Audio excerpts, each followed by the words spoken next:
Have you ever heard of town gas? Town gas was a super popular way to heat homes and cook and stuff in sort of the 1960s, primarily in the UK. So it was made from coal, and the problem with town gas is it had super high levels of carbon monoxide.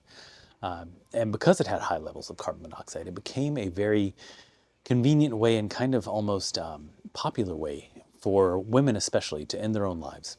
So you turn on the gas on the stove, you put your head in there, and you just sort of fall asleep, and you get this cherry red color that's kind of indicative of carbon monoxide poisoning.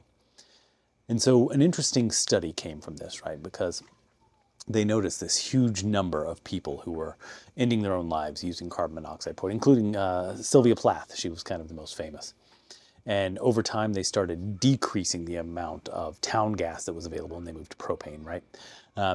And so as they did this, they noticed that the suicide rate by carbon monoxide poisoning obviously dropped, in a number of years dropped by like 44%.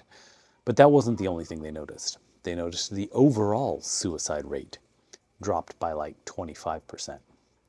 And that came up with this new theory called the means restriction theory. And that was that sometimes people do things because they have an easy way to do it. And so they took this easy way to kill yourself away, and people stopped doing it.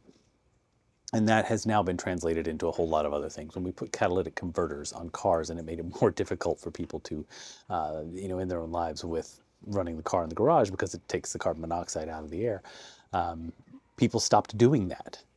And overall suicide rates declined. Now, in the United States, something like 80% of homicides are from firearms of some kind.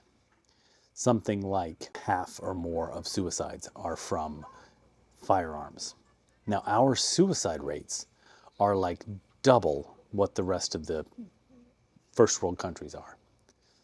So half of our suicide rates are from firearms, and we have double what their rates are. And as far as homicide rates, like I said, about 80% of our homicides are from firearms, and we have about 5 to 6 times the number of homicides.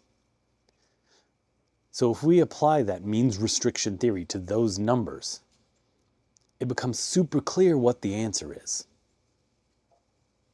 But we are just unwilling, not unable.